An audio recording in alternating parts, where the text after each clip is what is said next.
and mixlr.com, all /wake up call DT. Proud to be here with you, hanging out where sports meets that thing called life inside of the Cafe Kubal studios. And of course, here with you on Wake Up Call with Dan Tortora, you can see that it is NFL Week 2, and we have our slate of games right here to the right of the screen, and you'll see the Thursday night game, all of the Sunday games, as well as the Monday night doubleheader. And that Monday night doubleheader is going to be an interesting one. ESPN and ABC are playing the games at almost the same time, which is kind of crazy. We're going to see Tennessee at Buffalo at 7:15 p.m. Eastern Time, a little bit earlier, and that's on ESPN. And then Minnesota at Philadelphia is going to be at 8:30 p.m. Eastern Time on ABC. So Disney's getting Monday night simultaneously, and these games are going to intertwine with each other, which is kind of an interesting way to do it. They're obviously testing some new things out at Disney, and we'll see if this ends up working out in their favor. But, Disney's done a lot of things right, so I can imagine that they know what they're doing in this case, and we'll obviously you get to pick and choose which game you want to see, or maybe you do picture in picture, or maybe you watch one for a little while and shift to the other one depending on how things are going. We appreciate you being here on mixlr.com, facebook.com, and youtube.com, all /wake up call DT. So thank you for being a part of the show where sports meets that thing called life. We always appreciate having you here inside of the Cafe Kubal studios. Remember, once our shows go live, you can jump into the archives on Amazon Music, Audible, iHeartRadio, iTunes, and Apple Podcasts, MixLR, Player FM, Podbean, Podvine, TuneIn, Spotify, Stitcher, and YouTube. All you have to do is search Wake Up Call with Dan Tortora, or one word, Wake Up Call DT, and you can find us there, and you'll be able to listen into our broadcasts as well as go back to the ones that were your favorites, listen for the first time ever, and share those with your family, friends, coworkers, colleagues, neighbors, whoever you'd like to share them with. And of course, you can watch all of our content for free, which is a beautiful thing, and listen to it for free as well. So I like paying it forward, doing what we can to make your life a little bit easier. And with everybody asking you to pay more, we're not asking you to pay anything. And in all, with all due respect, I haven't. We've never charged for you to listen to the show or watch the show. So, in all the years that I've been broadcasting here for almost 19 years, we don't ask you to pay for it to compensate us. We just enjoy bringing you the message, and we enjoy sharing it with you. So, I think that's a beautiful thing, and a big part of what I do is being able to share our message and to spread that message to you in the best way that we know possible. So, it means a lot to me to do something like this, and it's always a good thing and always a good time for us to do that, right?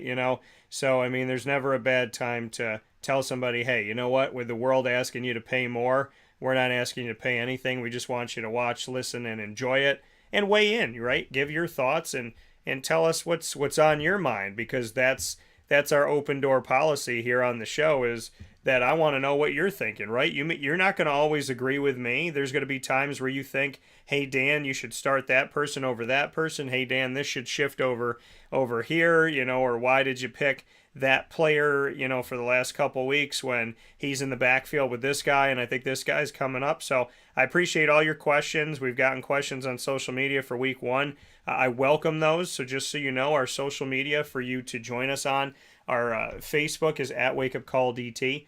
Twitter is at Call DT, and Instagram is at Wake Up Call _DT. So if you have any questions whatsoever, and I do a fantasy football post, so I put up a post and I tag like fantasy football, so you'll see the hashtag fantasy football advice, fantasy football, fantasy cast, fantasy advice, all of that stuff. So make sure you're searching those hashtags, and I'm happy to answer your questions. Like I said, we answered them on and off the air, and always happy to do that. So shoot them over to me, and let me know what you have for your specific team, and I'll be happy to help you in any way that I can. It's not foolproof, right? It's not a perfect system, so you can't tell, oh, Dan, I put, 10,000 on Vegas because you said this. No, don't do that. And that's your choice. That's your money, not my money. So I can tell you that we can do the best we can, and we'll give you the best advice we can when it comes to this setup. So starting with Thursday night football and going all the way through here. And like you said, if you have a question or comment on any one of these games, shoot it over to me. Papa Joe and I give our every single Thursday in the Papa Joe Takeover here on Wake Up Call with Dan Tortora on all the same channels. PJ and I have the opportunity to go to every single NFL games matchup and discuss it. And we're going to, by breaking all those down, we'll be giving our predictions every week. So I'm not going to give the prediction for who I think is going to win the game in reality. We're going to talk strictly fantasy, and then you can listen and watch the show every Thursday with Papa Joe as we'll go week by week and determine who we think are going to win the matchup. So I don't want to double dose that for you, and give you the same information twice. So we'll hold off on that. Thursday night's game is going to see the Chargers face off against Kansas City. And so with the Chargers taking on Kansas City, first and foremost, I always do the road team first when we're giving our fantasy football advice. And obviously Justin Herbert, right? Kansas City is not known for their incredible defense. So, I think that when it comes to Justin Herbert, like I said, who throws a better ball? So Sony Michel's there now, mind you, folks. He's bounced around the NFL after the Patriots traded into the first round to go and get him when they typically don't take skill players in the first round. The last two they've taken aren't on the team anymore. And Sony Michel, their running back, used to be running back, and their used to be wide receiver in N'Keal Harry, who really never stayed healthy enough to get out there for them and be consistent. So God bless, and hopefully he will now. Justin Herbert worth the play. Austin Eckler. Isaiah Spiller, you're going to have to wait on that. He is a rookie. I think eventually there's going to be a nice 1-2 punch between him and Austin Eckler, but right now it's Eckler and Herbert. Keenan Allen is on the injury report. He didn't practice earlier this week, and so he's questionable with a hamstring. Just watch that. That definitely increases the value of Mike Williams, who you should play in this game, and Josh Palmer if Keenan Allen doesn't look good. So just watch the injury report because Josh Palmer could be a nice little pickup for you after he didn't do much in week one if he's going to be asked to step it up here. And then, the tight end situation, Gerald Everett, Donald Parham is on the injury report with a hamstring injury as well, and he's not expected to return until week 3. So Gerald Everett, some value, but there's a lot better tight ends in my opinion. As far as Kansas City goes, Pat Mahomes obviously worth the start. Clyde Edwards-Helaire had a nice intro to the season, right? He's fallen down draft boards as people have lost faith in him still in his rookie contract out of LSU. I think he's worth the play in this one.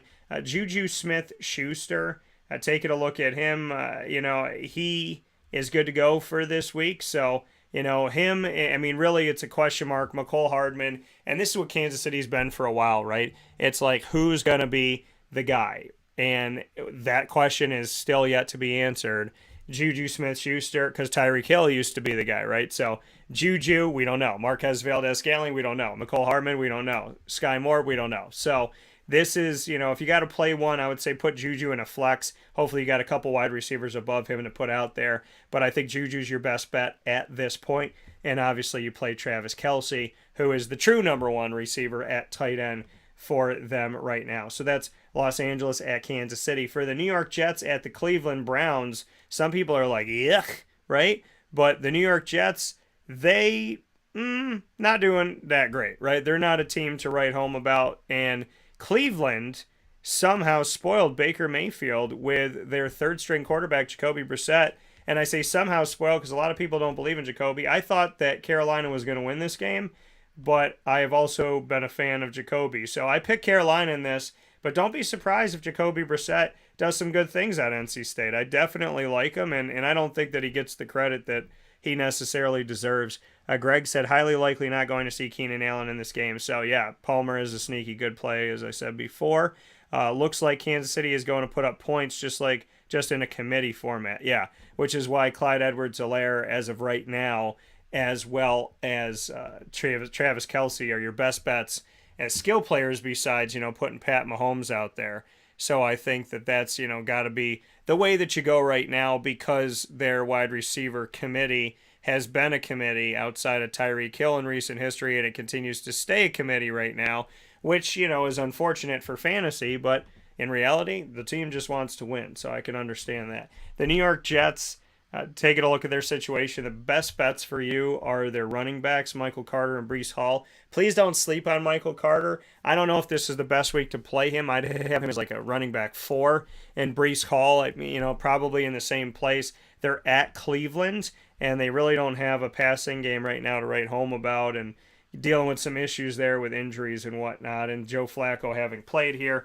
We know that Zach Wilson's still going to be out here, should hopefully return, God willing, in week 3, which leaves you with Joe Flacco and Mike White. And so, I think at this point, your best bet are your running backs, but I don't think that this is necessarily the best week to play them. On the other side of it, Nick Chubb and Kareem Hunt, I like these running backs in the Cleveland game for sure. And, Amari Cooper and a lot of non-household names for Cleveland. David Njoku, not much.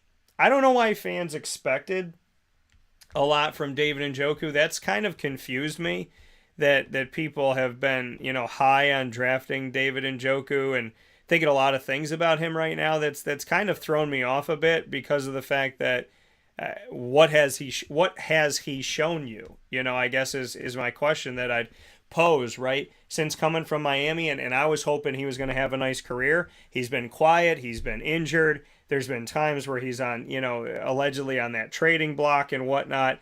There really hasn't been much, and I don't know why people all of a sudden this year were like, oh, you got to draft him, because I didn't really see the value in doing that. I mean, looking at their team this past week, Kareem Hunt caught the only receiving touchdown, and it was out of the backfield. Mari Cooper was quiet, 3 of 17. Donovan Peoples-Jones led the team, 6 catches for 60 yards. He was targeted the most as well with 11 targets. So, every quarterback's got their guy. Donovan Peoples-Jones, maybe he's a sneaky play for you because they're playing the Jets. Maybe you give Amari Cooper a slot as a flex because they're playing the Jets, but it's really Kareem Hunt to me and Nick Chubb.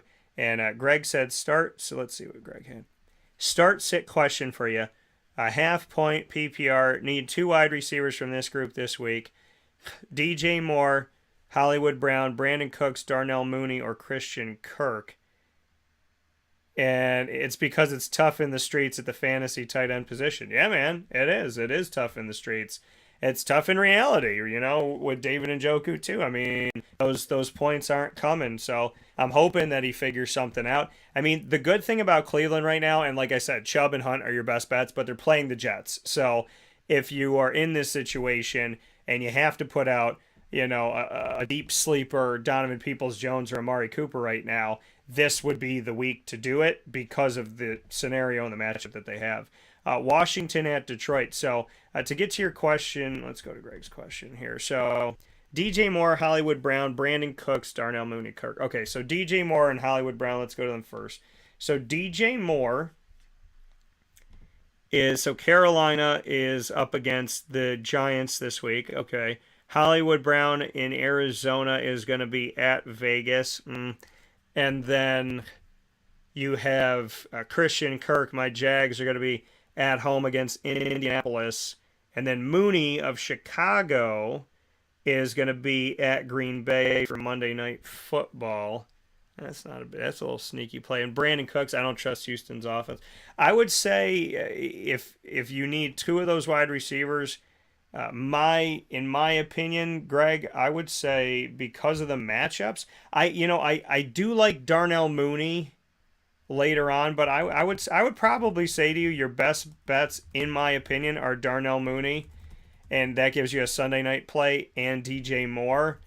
I also think that Kirk has value this week, in putting him out there in a half PPR. But I think, DJ Moore and Darnell Mooney, I think those are 2 good ones for you. I'm not necessarily a fan of the other ones that are at Hollywood. He's playing at Vegas. Brandon Cooks, like I said, I don't trust it. So I'd probably say Mooney because you have that Sunday night game at Green Bay, right? And I don't think Green Bay is going to win a Super Bowl ever again with Aaron Rodgers as their quarterback. DJ Moore, I like his matchup better despite the fact that they're on the road. And Christian Kirk I think is a sneaky one, but I would probably say I feel best about Mooney and Moore, but I do think that Kirk has some value there. If you have a question, send it over. I'd be more than happy to answer your questions here. I know some of you send them off on YouTube and on all of our different outlets here. So make sure you send us your questions, and I'm going to be watching it because we did have a question come in here. Nick said Michael Carter or Patterson, Wilson Jr. or Michael Carter. So,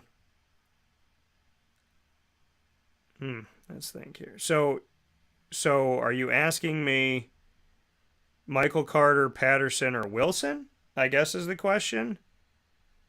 I would probably say Cordero Patterson over Carter for you, Nick. So happy to help you all out. That's coming into us from YouTube, so we just answered that one. If you have a question, send it to us. We'll be happy to answer your questions, all of your questions. And so I'm going to get to as many as I possibly can. Thank you, Nick, on YouTube. Thank you, Greg, here on Facebook. And we continue on, and I'll be answering them as I'm doing these. So I did the Jets at Cleveland, which is the first game for Sunday. And keeping with the 1 o'clock games, the Commanders at the Lions, Washington going up against Detroit here. And taking a look at Washington at Detroit.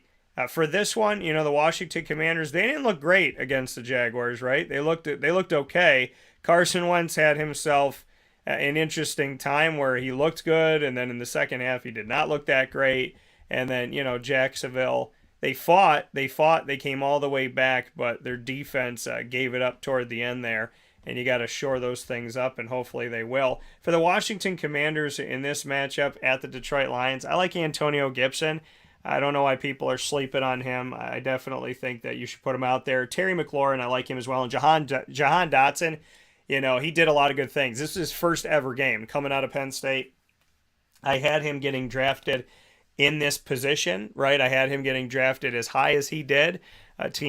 Washington actually went up to get him, but I had him going around that time. And Jahan Dotson, I think some people, when we were predicting this, thought that maybe I had him too high, and I didn't. So my vibe was that he was going to go.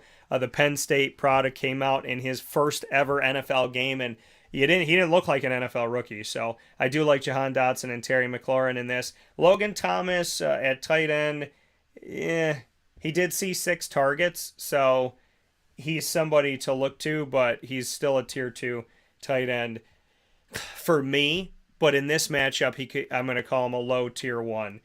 As far as Detroit goes, DeAndre Swift worth the play. Amon-Ra St. Brown. And I cannot help myself from thinking Kamun-Ra from the Battle of the Smithsonian, which is what, Night at the Museum 2. So I can't help myself. It's just something that I think about when I hear it. But taking a look at the NFL and what we have coming up here as far as this matchup goes, like I said, for Washington's side, there's a bunch of different weapons here. On Detroit's side, Amon-Ra St. Brown, he's their number 1 guy on the depth chart. The question is he going to be a dominant force? Is he going to be a consistent force? They lost a shootout with the Eagles 38-35, and in that game, taking a look at the numbers for Detroit, DeAndre Swift had over 140 yards. He averaged 9.6 yards a carry against Philadelphia. Crazy. So 15 carries, 144 yards, 1 touchdown. Jamal Williams carried it 11 times and only had 28 yards. So look at that. 4 more carries for DeAndre Swift, and he had over 100 yards more. Crazy. And 2.5 yards a carry for Jamal, but, use him in short yardage situation. He gets you 2 rushing touchdowns. Amon-Ra St. Brown was targeted the most, 12 times, 8 catches, 64 yards, and a tutty. DJ Shark in his first game since leaving Jacksonville and going to Detroit, his second team in the NFL. He got a touchdown in his first game as a Lion with 4 catches, 8 targets. He was the second most targeted receiver for the Lions and got a touchdown. So, in this matchup against Washington, I think Shark is a sneaky play, and I think Amon-Ra St. Brown is a low-end 2 for you in this matchup. So I do like a bunch of Lions and a bunch of Commanders here because I don't know if there's going to be a bunch of defense being played. So you got a couple wide receivers on both sides and play their starting running back, in my opinion. If you have more questions, make sure you send them in. Tampa Bay at New Orleans, taking a look at at this one. And for the Tampa Bay Buccaneers and where they're at right now, it's been an interesting kind of what's going on. And God willing, hopefully everything is okay in the Tom Brady household. I do pray and I hope that whatever you think of anybody, you wish the best for them. The Cowboys game in Dallas was so gross. 19-3. Dak Prescott got hurt. God willing, he's going to be back safe and sound very, very soon, because those Cowboys, it's a different world without Dak Prescott under center by every stretch of the imagination. And they don't have Andy Dalton anymore to try and clean that up. So, taking a look at Tampa Bay and what they did this past week as they went up against the Dallas Cowboys.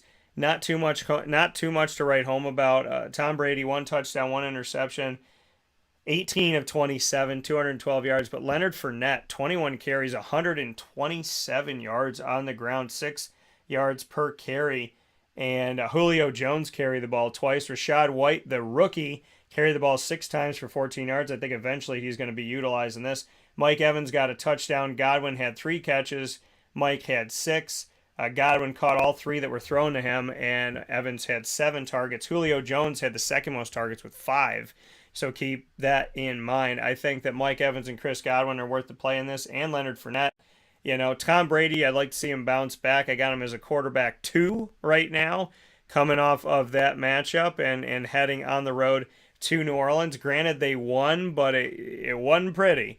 And so I do like Leonard Fournette in this game. Watch Rachaad White. Some of you have picked him up. You've listened to me. Grab and stash, right? So, because there's a lot of good rookie running backs this season that you can pick up. Good rookie wide receivers as well. So, he's a guy to grab and stash. But I definitely think Leonard Fournette being in this one, as well as putting Mike Evans, Chris Godwin out there. I like Julio Jones as a flex for you as well. On the other side of it, for the New Orleans Saints, to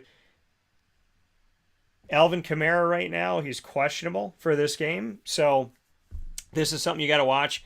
It improves the value of a Mark Ingram for some of you that picked him up. So, Chris Olave, Jarvis Landry, here, there, and everywhere. I don't think this is the best week for all of these guys to be out there. If we take a look at how things shook out this past week. And Jonathan, I know you got a question or two coming in here on YouTube, so I'm going to get to it in 1 second. I just want to let you know, Jonathan, I see your question, so we'll get to that right after I give you my New Orleans highlights from this past week. They defeated the Falcons on the road 27-26. I did have them winning this game, and I thought, and this is one of the games I thought could go either way. Marcus Mariota in his first game as a Falcon, 20 for 33. 215 yards, no touchdowns, no interceptions. Famous Jameis, 23 for 34, 269, 2 touchdowns, no picks. Taysom Hill carried the ball 4 times and had a touchdown, 81 yards carrying the ball on 20.3 yards per carry. He's a true flex for you. Jarvis Landry had 114 yards receiving in his first game as a Saint, 7 catches, targeted the most, caught the most, 9 targets, 7 catches. Michael Thomas, 8 targets, 5 catches, 57 yards, but did have 2 touchdowns. And Juwan Johnson, who is a guy that I like, but it's about that consistency at tight end. Olave in his first game caught all 3 thrown his way for 41 yards. So, in this one against Tampa Bay, they're at home. I like Landry and Thomas. I like Landry as a low-end 1, Thomas as a low-end 1 at wide receiver, and Taysom Hill is a perfect flex for you. He is marked as a tight end on ESPN, so if you have your leagues there like I do, then that gives you an opportunity to put him out there at your tight end position and not have to worry about the quarterback situation. So that's a good thing. And so let's see here. So did Greg say? I think Lady Gaga with St. Brown. Okay, like it. Famous Jameis. All right, so let's get to... We got a question coming in here on YouTube from Jonathan. What do I do with CD and Schultz? Do I try to move them because I also have Dak, but I can't put him on IR because Jerry said they want him back soon? Also, what quarterback should I stream this week? My options are Mariota, Cousins, Carson Wentz, or Goff. So, Jonathan, this is the first week, fears, right? So, Jonathan, don't get rid of Schultz right now. Don't get rid of Schultz or CeeDee Lamb right now, okay? This is first week jitters, so just take a breath. You know, you don't have to throw somebody away. And especially if Dak's not going to be put on IR because they're going to try and get him back sooner, that's even more reason for you to not do that. So just take a little breath. It's going to be okay. And as far as who should you stream this week, Mariota, Cousins, Wentz, or Goff? Okay, so Mariota, Cousins, Wentz, or Goff. Taking a look at it, Mariota has this week he's at the Rams, so that's a no. Cousins is going to have at Philly, and Philly's defense was atrocious, and that would give you somebody for Monday night. So that's not a bad placement. And then you had who? You had Wentz, Washington at Detroit. You know, but Wentz is Wentz. It's hard for me to tell you to play somebody like him in Detroit. So I'd probably say your best bet if you're going to stream it, Jonathan. I would say your best bet at streamlining a QB is going to be for this week.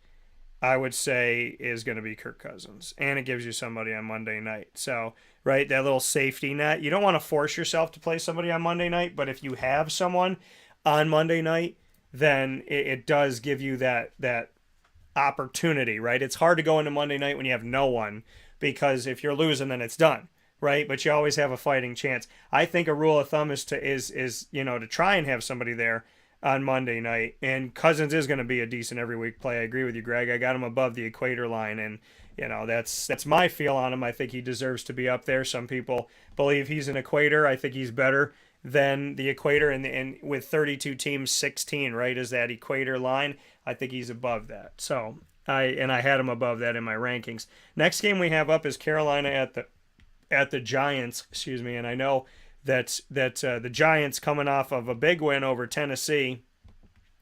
The AFC South, not a single team won and two teams played each other. I remember seeing that, and it's crazy, right? The Colts tied, the Texans tied, and then the Jaguars lost and the Titans lost. So now everybody's looking for their first win, which is a great sign for Jacksonville and me being down there this week. Hopefully there'll be some good energy coming from me, coming from them, and they could get this done. Taking a look at Carolina for this matchup, though, and seeing where things are coming through this first week, right, with Baker Mayfield as their quarterback and losing the game that he had against his, arch nemesis, right, his old team, losing that 26-24 in a really close matchup there, and losing that game at home. Baker wasn't bad. 1 touchdown, 1 interception, 16-27. McCaffrey got a touchdown, but only 3.3 yards a carry. Only carried the ball 10 times for 33 yards, so not great. Deontay Foreman carried it twice. Chuba carried it once. Robbie Anderson, 5 catches, 102 yards. You would think Sam Darnold was the quarterback because he was the one that had the relationship with him from the Jets, but leading the team, 8 targets, 5 catches, 102 yards, and a touchdown. All of those numbers lead Carolina out of week 1 for Robbie Anderson. And after that, DJ Moore was quiet. 3 catches, 43 yards, was targeted 6 times. So, that's something to look out for. But like I said, DJ Moore is playing the Giants in this one, despite the fact that they're on the road. I do think it's a favorable matchup for that. Christian McCaffrey, I got him as a low-end 1, high-end 2, just because the last 2 years, he's done me dirty, right, in fantasy, and you got to be available. So I think Robbie Anderson's a sneaky flex. I like DJ Moore to still be a starting receiver for you. Christian McCaffrey, low-end 1, high-end 2. For the Giants side of things, looking at this past game that they had and what they were able to do in the matchup, I mean, I want to credit them too. A lot of close games, 2 overtime games in week 1. I believe last week there was an overtime game to start the season as well, but 2 overtime games in week 1 and a bunch of 1-point games or 2-point games. Just tiny, tiny, tiny difference here. And so looking at Daniel Jones, he only attempted 21 passes. He completed 17 of them. He had 2 touchdowns, 1 interception. Quando with DeAndre Smith, my good friend, as the running backs coach. I told you that good things will be coming out of him. Hopefully this stays consistent. 18 carries, 164 yards, 9.1 yards a carry, and a touchdown for Saquon. I think you got to play him in this one.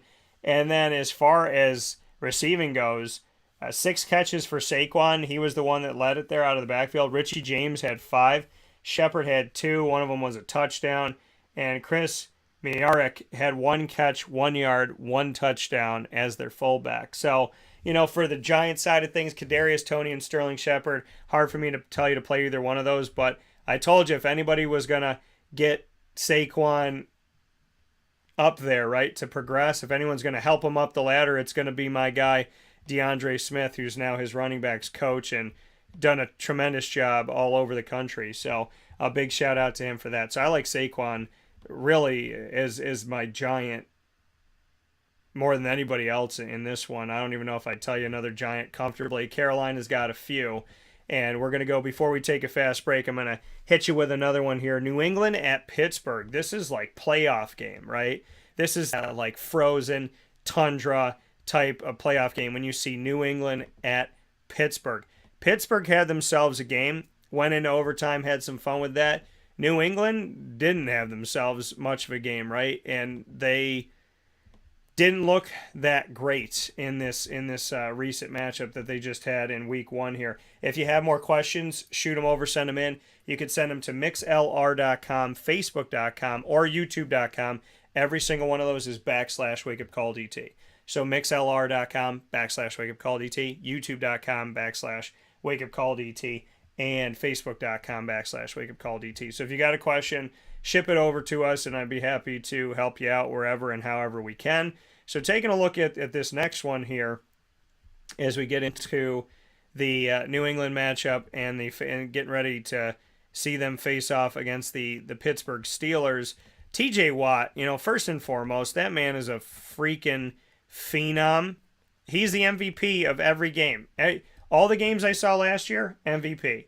And the game I just saw this past week, MVP. And TJ Watt is just uncanny. I feel like sometimes it's like just him out there and nobody. I mean, I credit all of the defense for the Steelers and I credit all the work that they've done, but sometimes it's like, oh, who tipped that ball? TJ. Who got that interception? TJ.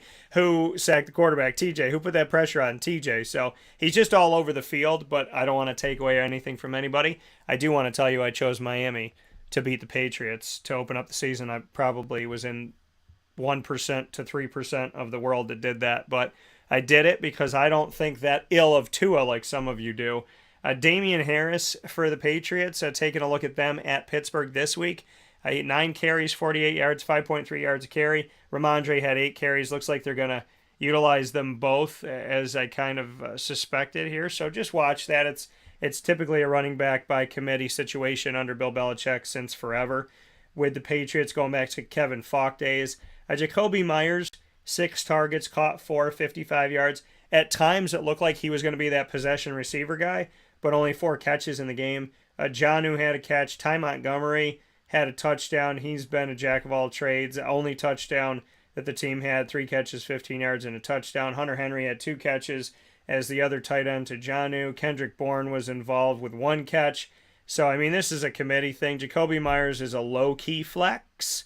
I think Damian Harris playing Pittsburgh, I would look to him as a running back 2, maybe a running back 3. If you have a flex position and you could play 3 or 4 running backs, then I like him more in that type of situation.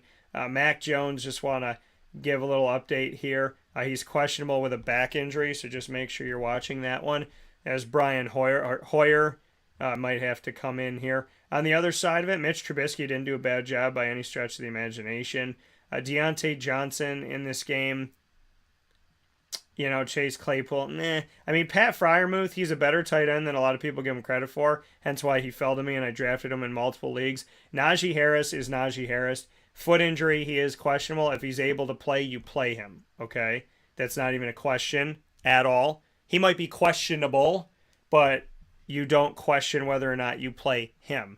And then, to look at the receiving core for the Pittsburgh Steelers under new quarterback Mitch Trubisky after they won this game 23-20 after Boswell hit the ball off the goalpost from his toe, and that thing rung from here to the North Pole. It was crazy. It's like an alarm that a deaf person would hear. It was absolutely insane. Chase Claypool, you look at rushing, he ran the ball 6 times, and Najee had it 10 times. Najee didn't do well. 10 carries, 23 yards, but don't let it fool you. He did have a touchdown receiving. Freiermuth, like I told you, y'all sleep on him. He had 10 targets, second most targeted player on the team by Mitch Trubisky, 5 catches, 75 yards. Deontay Johnson, 12 targets for the most, 7 catches for the most, and 55 yards. So in this game against New England, Deontay, I do like him. I like him as a 3, and I like Freiermuth as a low end 1, high end 2 at tight end for you. So with that being said, we're going to take a step aside for a fast break. If you have questions on youtube.com, facebook.com, and mixlr.com/wakeupcalldt, send them in to me. It is NFL Week 2 and the Fantasy Football Power Hour is brought to you by the Wildcat Sports Pub, the premier place to watch all the games. They got the ticket, and they got the food, and they have the drinks, and always drink responsibly. 3680 Milton Avenue in Camillus, New York, open 7 days a week, including all your game days, and you can get takeout and delivery. So if you're going to watch the games at home and you have direct TV, you got the dish with picture in picture, then you can, of course, order takeout or delivery from the Wildcat by calling 315-487-2222. That's 315-487-2222 for the Wildcat. With that being said, we're going to take a step aside for a fast break. And when we come back, we'll get into the game that I will be on site on location for, God willing, and that is your Jaguars hosting the Colts for their first home game of the season. And we are inside of these Cafe Kubal studios on Wake Up Call with Dan Tortora, where sports meets life.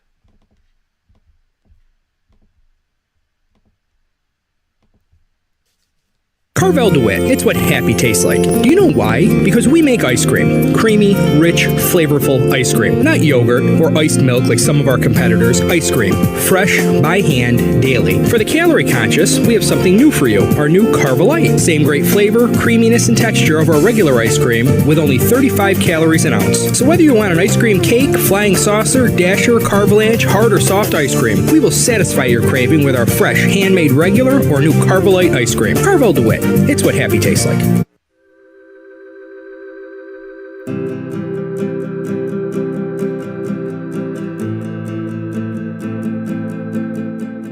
Cafe Kubal offers same-day local delivery of our products, offering no delivery charge for Onondaga County.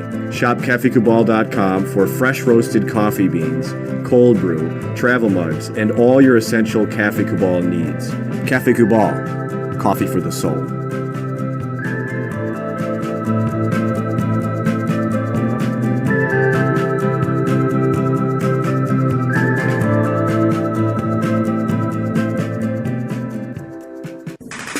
The Wildcat Sports Pub in Camillus, New York is located on 3680 Milton Avenue in the Home Depot Plaza. It is your family-friendly sports bar and restaurant. Folks, some sports bars aren't family-friendly. Some family-friendly restaurants are not sports bars. The Wildcat Sports Pub in Camillus, New York is proud to be both. It is that marriage that you've been looking for years. The Wildcat Sports Pub is your home base for your sports bar and restaurant needs, games for the kids, indoor and outdoor activities, and enough things on the menu to come back every single week and get to try something new. They're open Sundays from noon to 8 p.m., Monday through Wednesday, 11 a.m. to 11 p.m., and Thursday through Saturday from 11 a.m. to midnight. For reservations and party information, call 315-487-2222 for the Wildcat family-friendly sports pub and restaurant.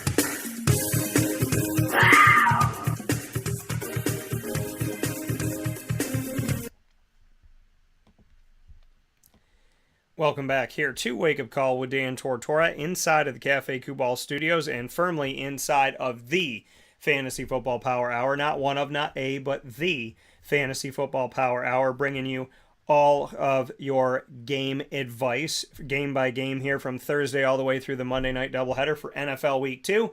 Proudly presented by the Wildcat Sports Pub, 3680 Milton Avenue in Camillus, New York.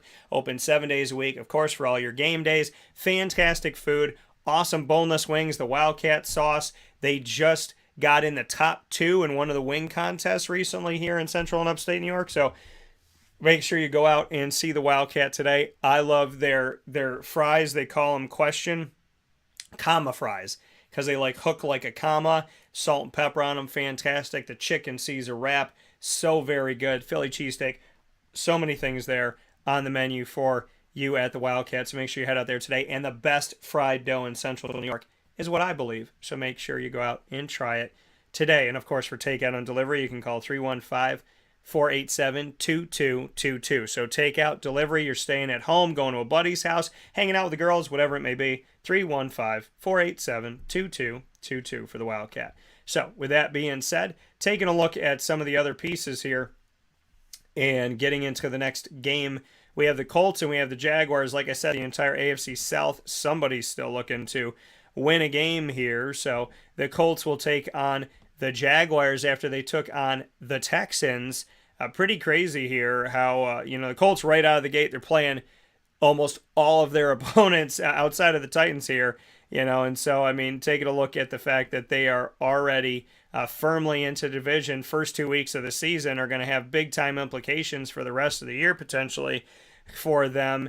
And so taking a look at their team right now for the Indianapolis Colts and where things will shape up for them. The Indianapolis Colts, for me in this one, you got Matt Ryan as your quarterback, so the hope is you're going to open things up for Michael Pittman and the crew and whatnot. They just tied with the Texans, on the road at the Texans, on the road at the Jaguars.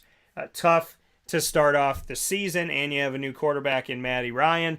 Matt Ryan, 1 touchdown, 1 pick, 32 of 50, 352 yards on the day. Jonathan Taylor didn't disappoint, 31 carries, 161 yards, 5.2 yards carry and a touchdown. He's a must-play in this matchup. Michael Pittman, I told you, he would get better with Matt Ryan there, in my opinion. 9 catches, 121 yards, 13 targets. All of those lead the team, and he had the only receiving touchdown for the team. Nyheim Hines, nice possession guy, caught all 6 balls thrown his way for 50 yards. Good in PPR as a flex guy for you. And really, those are the guys that I tell you to play. Pittman, Hines as a flex, and Jonathan Taylor. On the Jacksonville Jaguars side, Jacksonville had some good things happen here. I told you they were going to use that 1-2 punch of James Robinson and Travis Etienne. I think both of these guys are worth a play, but I have them not as your one. So I think, James Robinson is a low-end 2, Travis Etienne as a high-end 3 for you as of this week. Right now is where I would keep these guys. Zay Jones had some nice catches, and Christian Kirk starts off with 100 yards in his debut as a Jaguar. So really good sign for the Jacksonville Jaguars there. Hopeful for that. And my grandfather's favorite number, lucky number 13, my Papa Cavino. So great to see that his lucky number is 13 and to see Christian Kirk wearing it. So, and a lot of the family on my mom's side lives down in Florida, including PJ, and Miss Mary T. So good things to see here. All good around with Christian Kirk wearing number 13, and he's in the right place. So taking a look at Jacksonville's numbers coming out of this last game, I think the biggest issue was the defense. Offensively, I think they did a lot of good things. Trevor can get better here, but, this man was rushed out of the pocket like crazy. He's 24 of 42, but you have to look at the fact. And by the way, Matt Ryan attempting 50 and Trevor Lawrence attempted 42, and now they're going to be in the game against each other. Could they hit 100 attempted passes combined this week?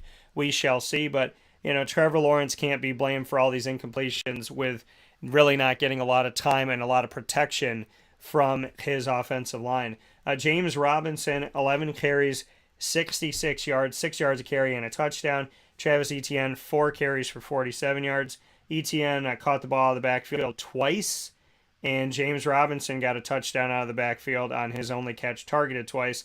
Kirk had 6 catches, 117 yards, 12 targets. All of those led the team. Zay Jones tied him, though, with 6 catches in his debut as a Jaguar for 65 yards, and Marvin Jones caught 4 of 6 that were thrown his way for 38 yards. In his debut, Evan Engram caught 4, all 4 thrown his way, 28 yards. So good stuff here from Trevor Lawrence, who I told you I believe is going to have a nice year too, and hopefully an upward trajectory from here. So I think in this game, Christian Kirk, that's why I was, when I was answering your question, Greg, I do think Christian Kirk's one of those guys you really look at to play in this, and as this offense gets bigger, but it has been by committee. So Greg said James Robinson is amazing, coming back, looking very good from his Achilles injury, overcoming the odds once again, very impressive. Yeah, he's an undrafted free agent rookie out of Illinois State, and he ends up getting over 1,000 yards as one of the only running backs ever in the history of the Jaguars to do it. So a big time shout out to him. Could have broken the record if he had played those last couple games. So sad that he didn't, but happy that he's healthy and happy that he's here. So yeah, Jonathan Taylor, Michael Pittman Jr., Nyheim Hines, flex-wise for the Colts. For the Jaguars, I like James Robinson and Travis Etienne in this if you have the depth there that you could play 4 or 5 backs. And then, Christian Kirk, I think, is worth the play in this one. And Zay and Marvin Jones are worth watching, and so is Evan Engram, but I feel most comfortable with Robinson, Etienne, and Kirk because both of the running backs can catch, and Kirk had a great debut, and they paid him a lot of money to have a great debut and to have a great season, so hopefully that continues. Next one up, Miami at Baltimore. Tua playing up against Lamar. So I do like this matchup for sure. Miami's coming off of a nice victory, like I said, that I had them having, which I'm very excited about what the Miami Dolphins were able to do. I don't think a lot of people thought that they were going to come out of the gate, win a divisional game, and beat the Patriots of Bill Belichick. But Miami was sneaky when they played Tom Brady when he was a Patriot. You couldn't just count them out of those games. It was like a 1-1 split, kind of like the Jets. The Jets could have an atrocious team, but they would beat the Patriots, and so I think you got to watch those games for sure. And Miami is a team that I think you got to watch in general because people are sleeping on them. Tua has speed with Tyreek Hill and Jalen Waddle. I like them both in this matchup. I think you got to play them both for sure. In my opinion, I don't know how you keep them off the field for you because they are both two dangerous threats out there. And so I know that, people want to rip Tua, but you have to look at the fact that Miami was able to put up 20 and they were able to get their guys involved. If you go back and look at the numbers, Chase Edmonds in his debut as a running back, 12 carries, 25 yards, debut for Miami after coming from Arizona. No touchdowns, 2.1 yards a carry. Raheem Mostert coming from San Fran in his debut in Miami, 5 carries, 16 yards, 3.2 yards a carry, no touchdowns. Tyreek Hill and Jalen Waddle shared it well. 12 targets to Tyreek, caught 8, 94 yards in his debut. Waddle in his second season, 8 targets, 4 catches, 69 yards, and a touchdown. I think Tyreek and Waddle are both worth playing. Those are the only 2 Miami players that I'd tell you to put out there because Mostert and Edmonds, somebody will break away and, Dan, why don't you tell me to play him? Well, because Chase Edmonds and Raheem Mostert right now, as well as knowing that you can run the ball with Tyreek Hill and Jalen Waddle, I feel better about telling you to play Waddle and play Hill and kind of watch and see what happens from this running back group besides this at this point in the season with it being so early on. As far as the Baltimore Ravens go, Lamar Jackson, 213 yards. It's my number and my grandpa's number together. And yeah, as a player that I cover. So I like Lamar Jackson in the game for sure. J.K. Dobbins is questionable with an ACL injury to his knee, questionable for week 2. So obviously it's not a tear, and God willing, he'll come back and be okay.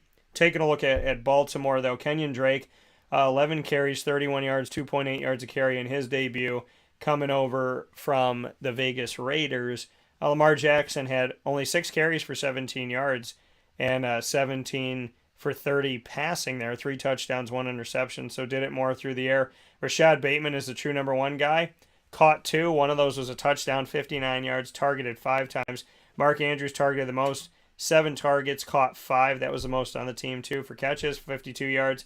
And Devin Duvernay, 2 touchdowns, caught all 4 balls thrown his way. So Duvernay, he's a low-key, sneaky flex to play, but Lamar Jackson, Rashad Bateman, and Mark Andrews are all guys that you should be putting out there for this matchup this week for the Baltimore Ravens. As far as Atlanta at the Rams are coming off of a loss after being the reigning Super Bowl champions. They want to smack somebody, and poor Atlanta is coming into town after losing at home by a point to famous Jameis and the Saints.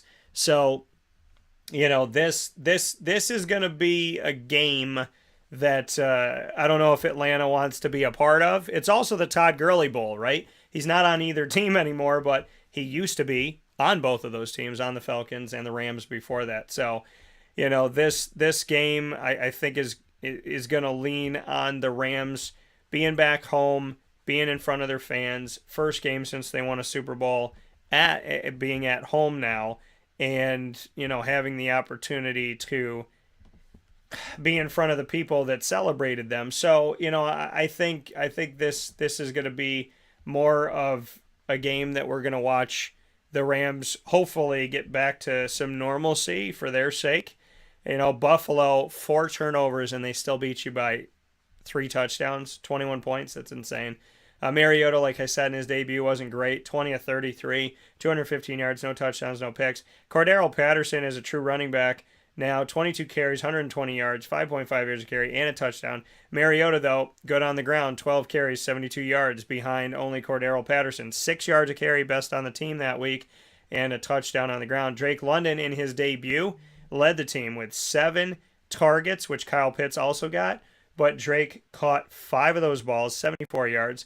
Pitts caught 2 for 19 yards. Olamide Zaccheaus, that I had in Virginia, caught all 4 thrown his way for 49 yards. I said he was a guy to watch out for. So a lot of good stuff happening here with Atlanta. They do have weapons. I think Cordero Patterson is worth the play in this game.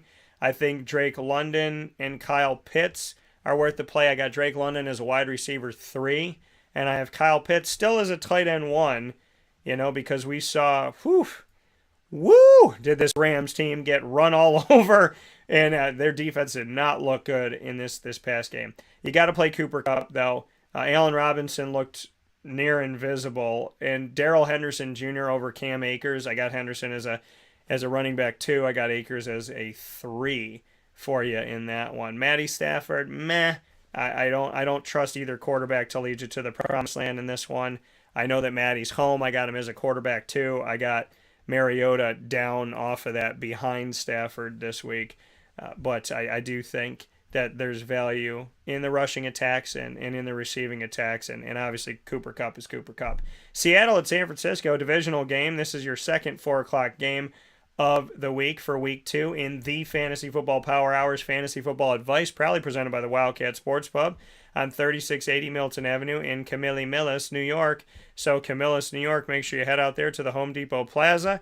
And, of course, you can get in touch with them for takeout and delivery at the Wildcat by calling 315-487-2222. So make sure you do that. And looking at Seattle at San Fran, I do also want to see if we had any other questions come through here, because I don't want to miss anything that you got for us. So let's see if we had any other. Oh, we do have some questions. Sorry about that. So would you trade Kelsey and Sutton for JT for Jonathan Taylor? Would I trade Kelsey and Sutton for Jonathan Taylor? That's it for... If it's Jonathan Taylor, I would say yes. But that's some value there. Clapp said, trade Amari for Dobbins. Could use the receiver help, and Brissett makes me sick. Full PPR. Trade Amari for J.K. Dobbins. Rams literally just played at home. Yeah, okay, yeah, that was obviously my mistake. It looked like the Bills were playing at home, is what I'm trying to say. It looked like the Bills were having a home game, but yes, the Rams got to play in front of their hometown crowd after being reigning Super Bowl champions, and now they have the opportunity to do it again, but hopefully get a victory out of it, which I think they will against Atlanta. So, Clapp said, trade Amari for Dobbins. I guess you're saying Amari Cooper for J.K. Dobbins? I mean, I'm not so high on trading in week 1. I mean, the Jonathan Taylor thing, it's Jonathan Taylor, so that's a hard one to pass up, but you are giving up Kelsey. And Cortland Sutton. I mean, the only thing that why I justify the trade for Jonathan Taylor is that if you do that, Kelsey is obviously very strong, and he's going to be very strong. But a running back doesn't need anybody to throw to him. And then on the other side of things, when you take a look at it from the sense of Cortland Sutton, there's Jerry Jeudy there, right? There's other weapons.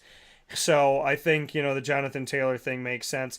As far as so Clap,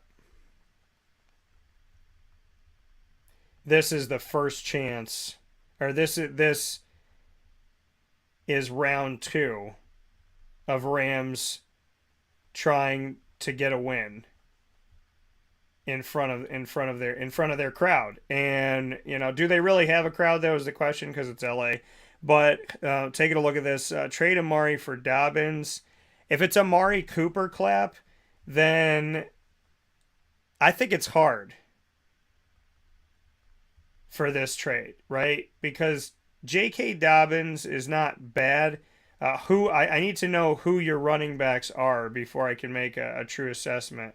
So hopefully he could send us an answer, let us know who his running backs are before I tell him yes or no on that, because he thinks he needs the running back help, but maybe I don't agree with that. Maybe I think you got good running backs. So Greg said also depends on team need regarding trade. Did you lose Mitchell or have an injured Najee? Right, yeah, and that's exactly what I said. So, you can't just trade for the sake of trading.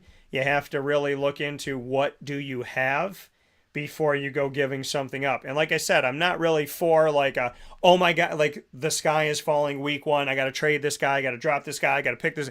I'm not really for people freaking out as I, obviously answered one of the questions earlier here about do I get rid of Schultz and CeeDee Lamb in week 1 when Dak Prescott's not even on the injured reserve list. So, don't do anything yet. Okay. In that sense. And then the Jonathan Taylor one, that's a hard to trade up here. Now, Clapp said Cordell Patterson, Michael Carter, and Derrick Henry and Hilliard as a handcuff. So you got Cordell Patterson, Michael Carter, and Derrick Henry. Clapp, I would stay with Amari right now. Who are your wide receivers? I think at this point you got Derrick Henry, you got a handcuff in Hilliard. And then you have Cordero Patterson, who's coming off a good week, and Michael Carter, who's going to be utilized with the Jets offense. So you don't have a bad running back core that you need to give up a wide receiver. Don't make a trade running back for wide receiver or vice versa unless you really are depleted. So let me know who your wide receivers are. Seattle didn't have a bad week, folks, to get to Seattle at San Francisco. Obviously, they were not showing what many I think thought were gonna show. I mean, Geno had a better year last year than I thought he would have, so shout out to him for that. And so I think he could be sneaky, but I'm also not a fan of the quarterback situation in Seattle. And Geno impressed me last year with things that he did that I didn't think were going to happen. We'll see if that continues. The Denver Broncos lost by 1 point with Russell Wilson's return to Seattle immediately in the first game since being traded. This was interesting, folks. This was definitely interesting. Geno, 2 touchdowns, no picks, 23 of 26, 195 yards. Rashad Penny had 12 carries for 60 yards, 5 yards a carry. Receiving, Colby Parkinson was the leader in yards with 43 with Will Dissly. Both had a touchdown. How about that? DK Metcalf, 7 targets, 7 catches, 36 yards, no touchdowns. Lockett, 3 catches on 4 targets, 28 yards, no touchdowns. Marquise Goodwin from San Fran, who will return to San Fran in this game. He had 2 catches for 22 yards and caught both of the balls thrown his way. Noah Fant, 3 catches for 16 yards, but Will Dissly caught the first touchdown for the team this year. So good stuff for Seattle. Kind of an ugly little showing. Ugly but pretty. I think Rashad Penny's worth the play. Will Dissly, sneaky if you got to play 2 tight ends, is a good tight end too there for you. I'm still not sold on the Lockett situation and the Metcalf situation. I mean, it's 10 catches between the two of them in this first week, but they're on the road too in San Francisco, and I'm not sitting here today going after 1 week, yeah, Geno Smith's going to get the ball out and spread it out to all these guys and it's going to be consistent. I mean, look at the fact that he went out to the tight ends more so here, and Rashad Penny on the ground had a better day. So it was like more on the running back and the tight end than it was on their premier wide receivers. Trey Lance, outright San Francisco quarterback, no touchdowns, 1 pick, 13 of 28, 164 yards passing. Led the team with 54 yards on 13 carries, 4.2 yards carry, no touchdowns on the ground. Debo, 8 carries, 6.5 yards carry, 52 yards, touchdown. Jawan Jennings, the young receiver, caught 4 of the 6 targets that went his way for 62 yards. And Ray McLeod III, shout out to Ray. I covered him in college. He is now a 49er. He caught 1 of the 2 thrown his way. Yuk caught both thrown his way, 2 catches for 40 yards. Debo, 2 catches for 14 yards. I still think Debo is worth the play in this one. So I think for Seattle, it's Rashad Penny and Disley, a high-end tight end too. Still not sold on the Lockett Metcalf with Geno Smith. And then on the other side for Trey Lance and the group, I'm not going to tell you Trey Lance. Jeff Wilson, 9 carries for 22 yards, 24 yards a carry. Meh. Elijah Mitchell's obviously hurt. I think Deebo Samuel's the only guy that should play from San Francisco. Kittle is questionable with a groin injury, and those can be, like the hamstring ones, pesky and nagging, so just watch that, and God willing, he gets better soon. Let's see here. Greg said, but it's Geno Smith. Can't have a ton of confidence season long for the Seahawks receiving crew. Yep, exactly. And then Debo will likely see some carries. Yeah, so, Debo is your best bet. And really, in my opinion, he's your only bet when it comes to anybody in fantasy. Clapp gave me his wide receivers: Mike Evans, Sutton, DJ Shark, Allen Lazard, and Robbie Anderson. So, yeah, man, I'd keep Amari for now. So, Clapp, I would keep Amari. You have enough. You have enough running backs to help you at this point for you to go and trade for a J.K. Dobbins. So keep what you got. Okay, hold on to that. Don't, please, folks. It's week 1. Don't get trade crazy. Don't get drop crazy. You don't have to make a move every single week. And, you don't buy a stock and then get rid of it 9 days later, 3 days later, 7 days later, right? Because they're going to rise and fall. You don't get into the stock market. And, Greg's saying Jeff Wilson could be good. Yeah, my only thing about Jeff Wilson is that he's coming off a week where it's been really quiet. So I don't like that. Pitt's my tight end and Brady is your quarterback. Yeah, that's good. That's good, man. Keep it. So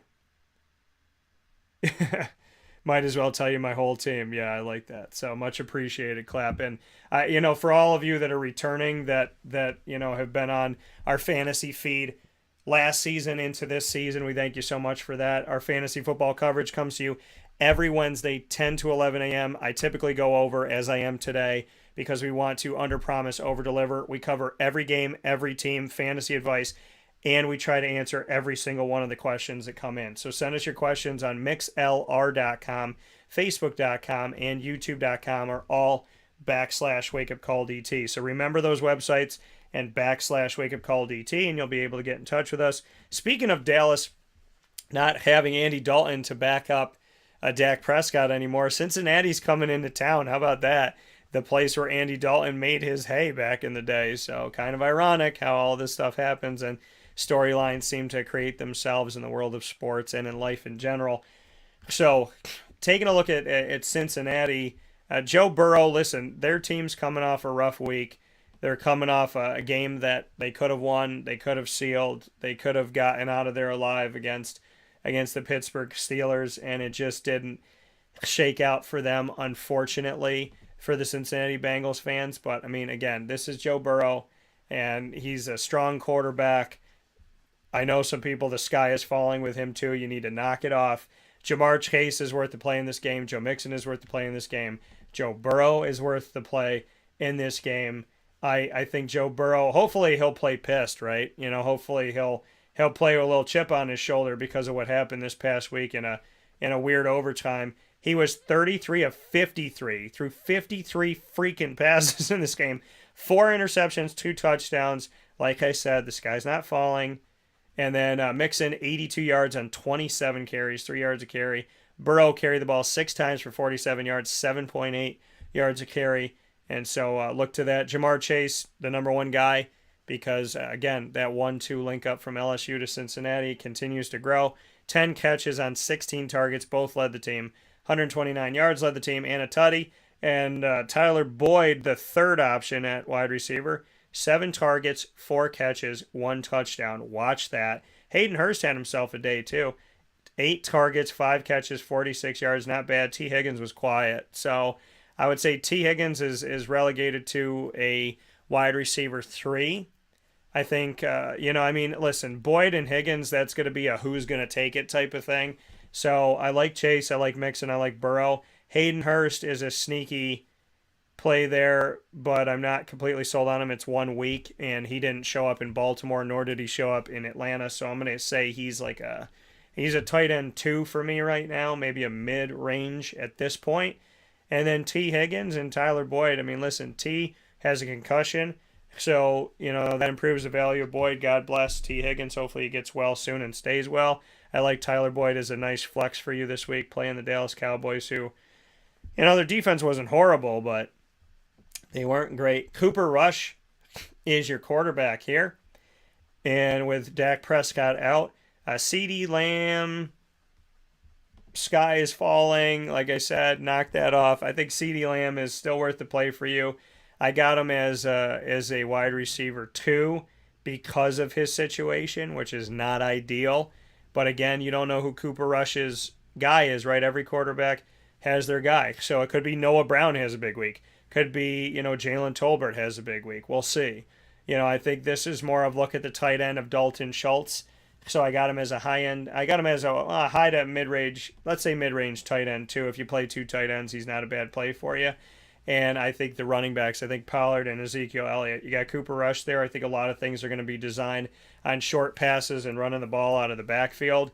So Cooper got in this last game, 7 of 13 for 64 yards, no touchdowns, no interceptions. Tony had 6 carries. Zeke had 10 carries. And Zeke was 5.2 yards a carry.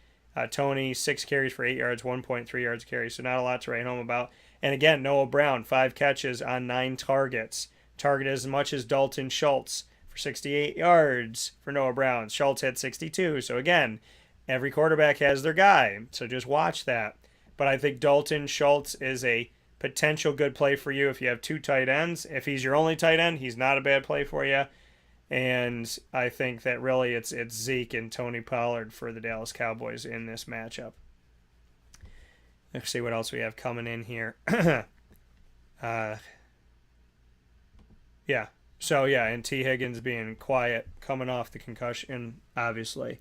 That's going to affect him, so just watch that. Tyler Boyd, though, I think, for this week, could be a nice sneaky flex for you, and God willing, T. Higgins is back better than ever very, very soon. If not this week, then hopefully next week, and God bless to him and his family, and may that concussion not have any long-lasting effects. Houston at Denver. Well, we'll see what's going to happen here. My guy, Nate Hackett, good friend of mine, he's got an opportunity to be at home in Denver for the first time as a head coach for a game that counts here in the regular season. We'll see what he could do here. And, obviously everybody on Twitter's thinks that they're a Rhodes Scholar sometimes, but I shouldn't say everybody. Some people have intelligence, other people don't. It was his first time coaching as a head coach. He made a decision, and that was the decision. And if the decision worked out, everybody would have shut up and moved on. Some people probably would have talked about it, but it's 4th and 4. And on most teams, well, Dan, 60% for Russell Wilson. Yeah, okay.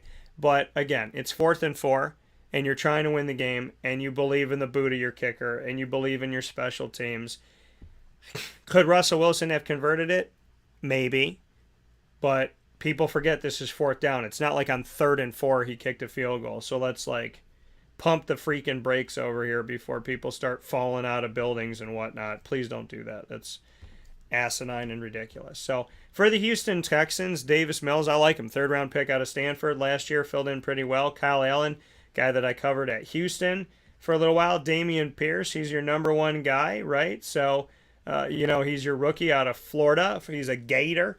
So we take a look at Houston. I'm not really sold on Houston. when it comes to like, oh, you should definitely play this person in fantasy. That's why I went away from Brandon Cooks when I got asked the question of these 5 wide receivers. Who do you play? Looking at the numbers, Pierce had 11 carries for 33 yards in his debut in the NFL for 3 yards a carry. Burkhead had 14 for 40 yards, 2.9 yards a carry. And then we look at Cooks. He was targeted 12 times, caught 7 of them for 82 yards, no touchdowns. O.J. Howard, in his debut, had 2 catches for 2 touchdowns and 38 yards. Big ups to him for that. Chris Moore, who ventured over there as well, caught all 3 balls his way for 31 yards. So, Brandon Cooks did okay. PPR, right? Not bad. So I got him as a low-end wide receiver 2. I have O.J. Howard as, listen, he's 3rd on the depth chart, according to some people, but he had 2 catches for 2 touchdowns. So just watch that. He's a guy that you might want to grab and stash. But your best, of anybody on this team, your best play is going to be Cooks in a PPR and Dameon Pierce, only if you can play 3 or 4 running backs. He's not your 1 and he's not your 2 right now. For Denver, Russell Wilson, I like him. Javonte Williams, I like him. Melvin Gordon, handcuff if you can play 4 running backs. He's not bad to be in your 4 deep. Cortland Sutton and Jerry Jeudy, I think they'll have a bounce back. I think Denver's going to score some points, and I definitely think you got to check this out. Can we agree that Nate could have made better decisions down the stretch in that vital last drive? Clock management, use of timeouts, etc. I realize. No, yeah, listen, I said that Nate is a good friend of mine. I didn't say that he made all the right decisions. I said it was his first game. It was his first game as a head coach. 99.99999% of fans that flipped out on him. If you were a head coach and you had the jitters and you were on the sideline for the first time and your first ever game as a head coach was Monday Night Football, I think you'd probably have some clock management problems. You'd probably have some jitter problems, and you'd probably make a mistake or 2. Okay? Dino Babers been a head coach for a long time in college football. He called a double timeout last year. So, back-to-back. Okay, so yeah, okay, could clock management be better? Yeah, with a lot of coaches. Could use of timeouts be better? Yeah, with a lot of coaches. I think it's accentuated because it was Monday Night Football. So, and because Russell Wilson was returning back to Seattle. But please, people, I didn't say he made every right decision. I didn't say he was a genius at everything he did. I didn't say that all of his decisions were good. I said that it was his first game as a head coach, so back off. Okay? If he's having issues with timeouts 4 seasons in and he has no clock management 3 or 4 seasons in, then yeah, let's have a conversation, right? But in his first season ever as a head coach in the NFL, I think that everybody just he's wrong. He was wrong. Everybody, it's like one of those things where everybody has to agree on it, right? Everybody has to believe it. It's not the case. Listen, there's people that voted for the current president we have, and you're paying $5 gas, and people are going, yeah, I'm okay with that. Why are you okay with that? I don't care who you voted for and why you voted for. At this point in time, I don't think anybody should be happy with where we're at right now. Okay? What did they say? Groceries are up 13%. 13%. Okay? Eggs used to cost under $1, and now they're like $2. It's insane. It's ridiculous. It's stupid, and it's wrong. So, some things are, you know what I mean? At some point, you have to go, okay, we're not going to all agree on something, but can we all come to terms with certain things, right? Because like this polarizing who's on this side, who's on that side, and it's like if anybody supports Nate Hackett right now, you're going to get like attacked violently on Twitter. And whatever, come at me on Twitter. What do you want me to say? It was his first time as a head coach. He made a mistake. He admitted his mistake publicly, so shut up and move on. Because 99.9% of people never admit their mistakes publicly, if they admit them at all. So, how many people do you know in your life that say I'm sorry on a normal basis and mean it? And then they don't do it again. So let's watch him in week 2. Oh my God, he's 0-1 as a head coach. He lost by a point and he made a few bad decisions in his first game. Can we stop believing the sky is falling? People, if somebody on your first day on the job, you made a mistake and they flipped out on you and considered firing you, you would lose your brain and nobody would have a job. If most people working at Disney with 40,000, cast members, 50,000 cast members in Walt Disney World, you know how many people mess up on their first day? You know how many people mess up on their 10th day? You know how many people mess up when they're training?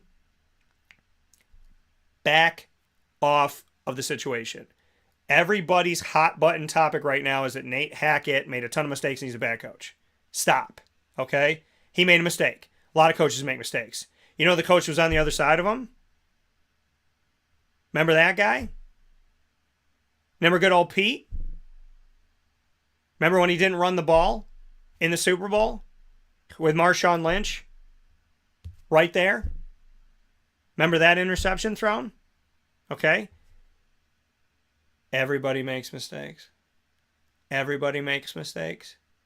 It was his first game as a head coach. I think it's going to be okay. I think it's going to be okay. Unless everybody wants to be fired first day on the job. Jerry Jeudy, he had a nice debut. And Cram and Cortland Sutton both targeted 7 times, both caught 4 apiece. Jeudy had 102 yards and a touchdown. Sutton had 72 yards.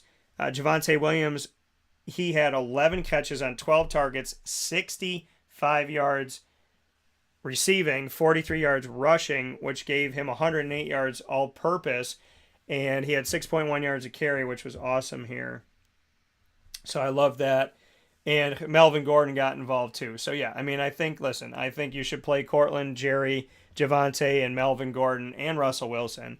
And in Houston, Damian Pierce, if you could play 3 or 4 running backs, like I said. And Brandon Cooks, I would say a wide receiver 3, in my opinion, is where I would put him in this situation. Arizona at Vegas. Let's see. We got some questions coming in. Let's see here. Do I trade Allen Robinson for Juju? This is another wait and see. BDM. It's been 1 week.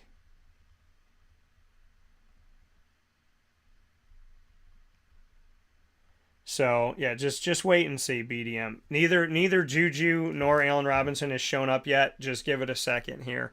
And Allen Robinson has proven that he can catch the ball from any quarterback, and he has one of the best in Matty Stafford. So let's just give it a second here. Let's pump the brakes.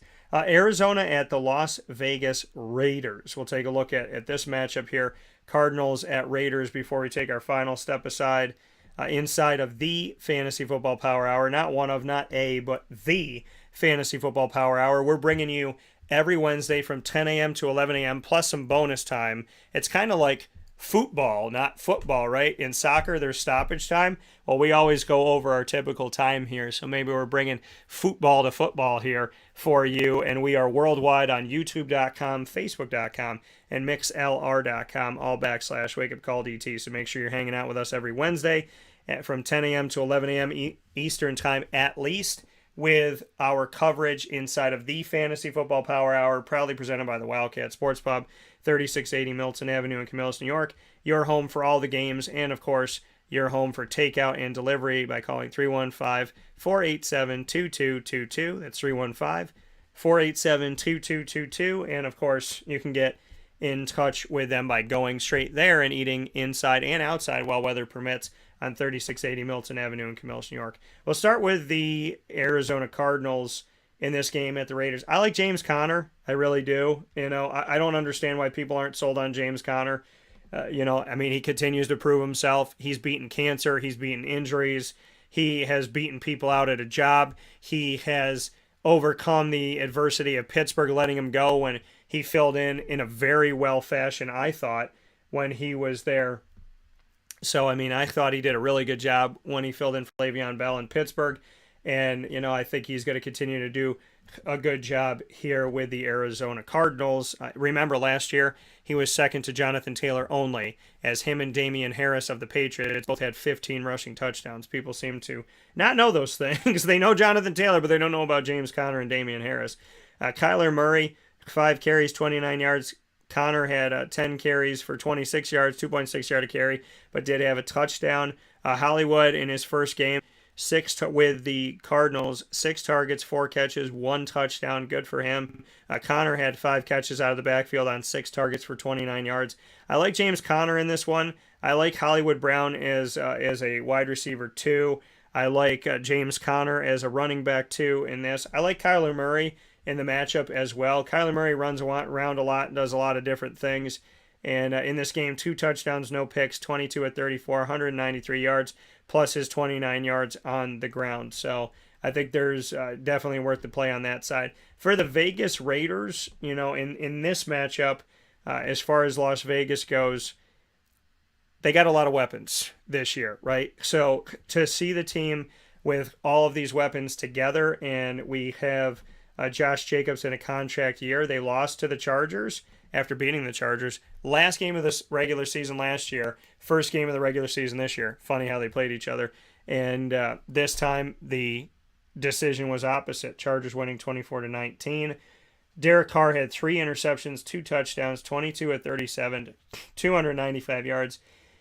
Jacobs, 10 carries, 57 yards, 5.7 yards a carry. Funny how they didn't renew his contract, or they didn't give him his final year on his contract, but he could end up staying with his team as he's really the only guy out of the backfield for them. Devontae in his debut, 17 targets from Derek Carr, 10 catches, 141 yards, and a touchdown. All those lead the team. Brandon Bolden, 2 catches, one of those a touchdown, 21 yards. Waller had 4 catches, 79 yards on 6 targets. Hunter Renfrow, 6 targets, 3 catches, 21 yards. I think Renfrow is a wide receiver 4 at the moment. Wide receiver 3, a nice flex for you. Build you some depth. Devontae worth the play. Darren Waller worth the play. And Derek Carr, I got him as a quarterback 2 this week. We're going to take our final step aside here on Wake Up Call with Dan Tortora, where sports meets life. After we take this quick, fast break, we will be back to wrap things up with Sunday and Monday Night Football, your final 3 games. If you have any questions, get them in now on Facebook.com, YouTube.com, and mixlr.com/wakeupcalldt, as we are firmly inside of the Fantasy Football Power Hour, proudly presented by the Wildcat Sports Pub. Caesar said start Drake London or Debo. I'm guessing that's Debo Samuel and not Curtis Samuel. I would say Debo. I would definitely say Debo. So start Debo over Drake London. So that's a for sure. He's going to run the ball. He's going to catch the ball. So as long as that's not Curtis Samuel, if it's Debo, Caesar, then go with that. So it is. Oh, it's Curtis Samuel. Well, that changes the world. So Drake London is going to be at the Rams, and then Curtis Samuel with Washington. That's the thing, is that, so if it was Debo, it would have been Debo. But yeah, no, if it's Curtis Samuel and you got Washington, it's a question mark. Washington had some good moments, right? But they have Jahan Dotson and they have Terry McLaurin, so I would say that then in that case, I would go with Drake. Caesar. So go with Drake in that one. With that being said, we're going to take a step aside for a fast break. We'll be back right after this on Wake Up Call with Dan Tortora, where sports truly meets that thing called life, from inside of the Cafe Kubal studios. This is a special message from Merritt Brady, owner-operator of Chick-fil-A Watertown on 1290 Arsenal Street in Watertown, New York. Chick-fil-A for me has always been about the people. I think it starts with the strength and leadership of the Cathy family. It's just amazing to see a family-run business reach the altitude that they have. Second mile service is something that we embodied at my previous business, and the ability to make people feel like they're the only person at your establishment, that you are there to serve them that day and looking for those extra ways to make them happy, to anticipate what they need next, is what makes me tick. And I'm going to have so many opportunities at Chick-fil-A to do that. It's one of my favorite things to eat in the world. My favorite application question or interview question when I'm interviewing is when I get to, have you ever eaten at Chick-fil-A? And a smile hits both their ears. They can't even answer the question for a second. And when I see that, it's like, man, that's going to be a great hire. They already get it. They already feel it. They already know that we're different. The Chick-fil-A experience, it's a real thing. And then, of course, just our generosity and community involvement and making a positive impact in the lives of our team members, our guests, and the community in general, I think is really the secret sauce. Chick-fil-A Watertown on 1290 Arsenal Street in Watertown, New York. Coming to you fall 2022.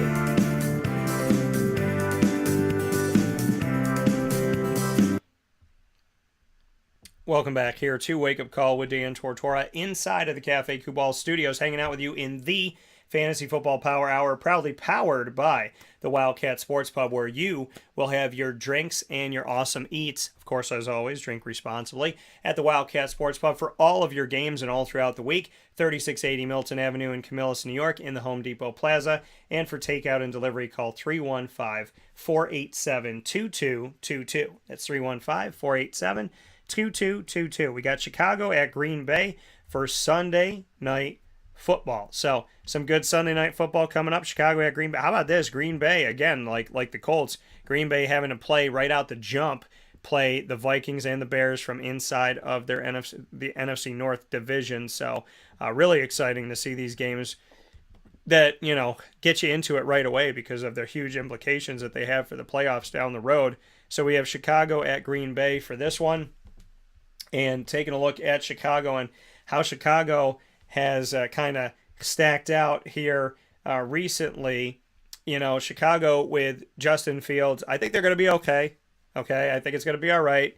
Again, I don't think necessarily that there's a reason for panic here because of the fact that there's a lot of different things that Justin Fields can do. He could keep plays alive, and I think that that's, huge. I'm not saying he's Pat Mahomes, but like Pat Mahomes, he can keep plays alive. So they did get a victory 19-10 at home against San Francisco. Now they're on the road against Green Bay, which is kind of ironic because San Francisco and Green Bay played each other a lot, and now they've played them both here in 2 weeks, so they will. Fields only attempted 17 passes in the game, and that's what I said. He does a lot of things, right? Carried the ball 11 times for 28 yards, 2.5 yards a carry. Had 8 for 17 passing, 2 touchdowns, 1 interception. Montgomery had 17 carries for 26 yards. Khalil Herbert, who was a guy I told you not to forget coming from Virginia, 9 carries, 45 yards, and a touchdown, 5 yards a carry. Dante Pettis, ironically, in that game against San Fran, used to be a San Fran receiver. In one catch, so in his first time around with Chicago, 1 catch is a touchdown for 51 yards, pardon me. Montgomery had 3 catches for 24 yards on 4 targets. Byron Pringle, coming from Kansas City in his debut, caught 1 of 2 that were thrown his way. Mooney was quiet. 1 catch on 3 targets for 8 yards. So I would hope Mooney bounces back. Like I said, it's 1 week is 1 week. But I think your best plays in this one with Chicago at Green Bay, I think Justin Fields is a quarterback 2 for you. I think Herbert is a deep flex. And I think Montgomery is a low-end running back 2 this week. On Green Bay's side of things, obviously, you look at Aaron Jones, right? And what Aaron Jones can do for this team and what he's continued to do. But A.J. Dillon, don't sleep on him. I mean, he's a guy I told you about over and over and over again. And then people finally started talking about him this year. I covered him when he was at Boston College. 23-7, Green Bay loses the most recent game. Couldn't get it going offensively. Aaron Rodgers has yet to throw a touchdown. He did not throw a touchdown in week 1. So he's looking for his first at home here, as he didn't have one on the road. No touchdowns, 1 interception, 22 at 34, 195 yards. Aaron Jones, 5 carries, 49 yards, 9.8 yards a carry. Dillon, 10 carries, double Aaron Jones, 45 yards, 4.5 yards a carry, and a touchdown. Dillon also led the team with 6 targets, 5 catches, and 46 yards. So A.J. Dillon definitely getting used more in the offense, and, well, why not? Because Aaron Rodgers said he didn't like his receivers. Alan Lazard in this game, obviously a guy that we didn't see out there. Robert Tonyan, 3 catches on 5 targets at the tight end position. A lot of no-name guys. Sammy Watkins or non-household name guys, I should say. Sammy caught all 3 thrown his way in his debut, coming over from Kansas City for 18 yards. Randall Cobb had 2 catches on the 3 that were thrown his way for 14 yards. So I think Green Bay, it's Aaron Jones and A.J. Dillon, and call it a day. I mean, that's how I look at it. Lazard's questionable for this week with an ankle injury. God willing, he'll be okay and come back better than ever. But I like Aaron Jones and A.J. Dillon really the most out of both teams in this one, to be completely honest. Aaron Rodgers, he's struggled at times. Not that he can't do things, but I think Justin Fields is a 2. I think Aaron Rodgers might be a low-end 1, high-end 2 quarterback going into this game. I think it's on the ground, and like I said, a deep a deep flex as Khalil Herbert in this matchup. Monday Night Football, we got a doubleheader, Tennessee at Buffalo and Minnesota at Philadelphia. And that could have been the Super Bowl a few years ago. Well, no, I'm sorry. That was the game that prevented the Super Bowl that I had. I had Minnesota, Jacksonville, and it was Philly, New England, but the final four teams were there. So we have a replay and another opportunity at the NFC Championship game in week 2 of the season here. So could we see this down the road? Well, not if Philly keeps playing the defense the way they did. However, they got out alive recently. Philadelphia in a crazy barn burner that they had 38-35 here in week number 1. Minnesota looking like a good team too, and definitely, they have Dalvin Cook and Justin Jefferson, but they got a few other weapons out there as well. So we're going to talk about both these Monday night games. We're going to head to Tennessee at Buffalo first. Tennessee's going to be pissed because they're coming off of a loss here. Buffalo coming off of a win over the reigning Super Bowl champions on the road on the West Coast from the East Coast. So even with the travel getting it done, and so that's a big ups to Buffalo, and 4 turnovers, yet they still win by 3 touchdowns because their defense did what they needed to do, and the offense did enough in the second half to make it happen for Buffalo. You get 3 to 5 turnovers, you're probably not winning that game. Frank said Mooney or Samuel at the flex this week. Which, yeah, guys, when you send it over, if people, to the ladies and gentlemen that are out there, if you send me over a last name of 2 wide receivers, 2 running backs, 2 whatever it may be, just send me the first name so that I can accurately answer that for you, because if it's Mooney or Debo, it's Debo. If it's Mooney or Curtis, then we're having another conversation. So going into this game for Tennessee at Buffalo, we're going to look at Tennessee's numbers here. Buffalo did a real awesome job here. Outside of those 4 turnovers, there was, that's the thing. There was a lot of really good offensive plays, and then there was also those offensive blunders that you got to fix. Looking at Tennessee's game that they lost at home to the Giants by 1 point in the debut of Brian Daboll, who was with the Buffalo Bills. So here's interesting. Tennessee loses to Daboll in his first time as a head coach, and now they're playing the team that he was an assistant coach on when they play the Buffalo Bills here on Monday night. So taking a look at Tennessee coming off this game, Tannehill, 2 touchdowns, no interceptions, 20 of 33, 266 yards. Henry had 82 yards on the ground, 3.9 yards a carry, 21 carries. Kyle Phillips for Tennessee, non-household name, 9 targets, the most, 6 catches, the most, 66 yards, the most. Dontrell Hilliard, I told you he's a guy to watch out for. Even though they have Derrick Henry, they took another player that can really be explosive for them in the backfield. Caught 3 of the 4 balls thrown his way, 2 of those for touchdowns. Treylon Burks in his debut, 3 catches on 5 targets, 55 yards. So some good stuff here from the young guns. Robert Woods playing his old team, as he will now play the Bills, where he started his career in the NFL out of USC. 2 targets, 1 catch in his debut with the Titans for 13 yards. So I would say, for Tennessee in this matchup at Buffalo, I like Derrick Henry and I like Dontrell Hilliard as a flex for you. I don't like any of the wide receivers, to be completely honest, and I think they'll probably, work to shut down Woods because, Buffalo's got something to keep. I mean, Woods is a sneaky play, but I think it's Dontrell Hilliard and I would say also to play, obviously, Derrick Henry. On the Bills side, Josh Allen, I like him in this one. Stephon Diggs, Gabe Davis. I like Isaiah McKenzie as a wide receiver 3. I like Dawson Knox in the game. And Zach Moss and James Cook made some mistakes here. Singletary did some good things. I would say if you had to play one of the 3 right now, it would be Singletary, and a deep one is Zach Moss. And then the final game that I have to bring to you today is Minnesota at Philadelphia, a replay of the NFC Championship of just a few years ago. It wasn't that long ago, where Jacksonville was 5 points, I should say, out of the Super Bowl because they were down by 4 to New England and Foxborough, and I was at that game. The Minnesota Vikings taking on the Philadelphia Eagles, and they will, in this matchup, and like I said, if you have a question, send it over to me. Frank, just let me know which Samuel you're talking about so I can assess that for you. Still waiting to hear what Frank has to say about this. So I mean, if it's Mooney or Curtis Samuel, Chicago's gone all over the place. So I would still say Mooney. I would say Mooney over Curtis Samuel. Debo over Mooney, depending on what Samuel you have. So yeah, once again, folks, when you send in your questions, if somebody has the same last name, just specify exactly who you're talking about so that I can give you the most accurate assessment of that. Minnesota side of things here at Philadelphia, taking a look at the Vikings. Justin Jefferson, obviously. Delvin Cook, obviously.